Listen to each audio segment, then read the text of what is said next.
Silicon city ಬೆಂಗಳೂರಿನಲ್ಲಿ ಮಾದಕ ವಸ್ತುಗಳ ವಿರುದ್ಧ ಅಭಿಯಾನದ ಅಂಗವಾಗಿ ಈ ವಿಂಟೇಜ್ ಕಾರುಗಳ ರ್ಯಾಲಿಯನ್ನು ಆಯೋಜನೆ ಮಾಡಲಾಗಿತ್ತು. ವಿಧಾನಸೌಧದ ಗ್ರ್ಯಾಂಡ್ ಸ್ಟೆಪ್ಸ್ನಿಂದ MG ರೋಡ್ವರೆಗೂ ಕೂಡ ಈ ವಿಂಟೇಜ್ ಕಾರು ರ್ಯಾಲಿಯನ್ನು ಹಮ್ಮಿಕೊಳ್ಳಲಾಗಿತ್ತು.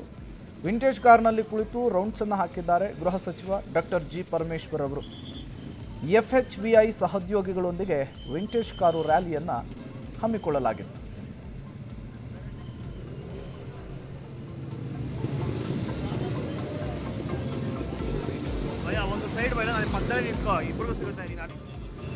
ಡ್ರಗ್ಸ್ ವಿರುದ್ಧದ ಅಭಿಯಾನಕ್ಕಾಗಿ ಬೆಂಗಳೂರು ಪೊಲೀಸರು ಇವತ್ತು ವಿಂಟೇಜ್ ಕಾರುಗಳ ಪ್ರದರ್ಶನದ ರ್ಯಾಲಿಯನ್ನು ಏರ್ಪಡಿಸಿದ್ದಾರೆ. ಇದು ಬೆಂಗಳೂರಿನ ವಿಧಾನಸೌಧದ ಗ್ರ್ಯಾಂಡ್ ಸ್ಟೆಪ್ ಮುಂಭಾಗದಿಂದ ಈ ಒಂದು ರ್ಯಾಲಿ ಹೊರಡಲಿದೆ. ಅದನ್ನು ನೀವು ಗಮನಿಸಬಹುದು.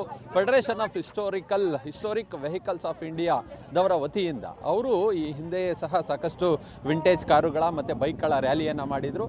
ಆ ರ್ಯಾಲಿಗಳ ಮುಖಾಂತರ ಇದೀಗ ಇದು MG ರೋಡು ಹೀಗೆ ಬಿಗ್ ಬ್ಯಾನಿ ಎಂಟ್ರಿ ಅಂದರೆ ಬಿಡದಿವರೆಗೂ ಕೂಡ ಈ ಒಂದು ರ್ಯಾಲಿ ಹೋಗಲಿದೆ. ಅದನ್ನು ಗಮನಿಸ್ಬೋದು. ವಿಂಟೇಜ್ ಕಾರ್ನಲ್ಲಿ ಇದೀಗ ಹೋಮ್ ಮಿನಿಸ್ಟರ್ ಸಹ ಚಾಲನೆಯನ್ನು ಕೊಡ್ತಿದ್ದಾರೆ. ಕಮಿಷನರ್ ಇದ್ದಾರೆ, ಮತ್ತು DG and IG ಇದ್ದಾರೆ, ಮತ್ತು FHVI ಅಧ್ಯಕ್ಷರು ಸಹ ಇದ್ದಾರೆ. ಅದನ್ನು ಗಮನಿಸ್ಬೋದು. ಯಾಕಂತ ಹೇಳಿದ್ರೆ ಇದು ವಿಂಟೇಜ್ ಕಾರುಗಳು ಸಾಕಷ್ಟಿದ್ದಾವೆ. ಆ ವಿಂಟೇಜ್ ಕಾರುಗಳಿಂದಲೇ ಸಹ ಇದೀಗ ವಿಂಟೇಜ್ ಕಾರುಗಳ ಒಂದು ರ್ಯಾಲಿಯನ್ನು ಇದೀಗ ಆಯೋಜನೆಯನ್ನು ಮಾಡಿರೋದನ್ನು ಸಹ ಗಮನಿಸ್ಬೋದು. ಹೋಮ್ ಮಿನಿಸ್ಟರು ಇದೀಗ ಕಾರ್ನಲ್ಲಿ ಕುಳಿತುಕೊಂಡು ವಿಂಟೇಜ್ ಕಾರುಗಳ ರ್ಯಾಲಿಗೆ ಚಾಲನೆಯನ್ನು ಕೊಟ್ಟಿದ್ದಾರೆ. ಸ್ವತಃ ಅವರು ಕೂಡ ಕಾರಿನಲ್ಲಿ ಕುಳಿತುಕೊಂಡು ಈ ಚಾಲನೆಯಲ್ಲಿ ಹೋಗ್ತಿದ್ದಾರೆ. ಅದನ್ನು ಸಹ ಗಮನಿಸ್ಬೋದು. ಇದು ವಿಂಟೇಜ್ ಕಾರುಗಳ ರ್ಯಾಲಿ ಬೇರೆ ಬೇರೆ ವೆಹಿಕಲ್ಗಳನ್ನು ಸಹ ತೋರಿಸುವ ಕೆಲಸವನ್ನು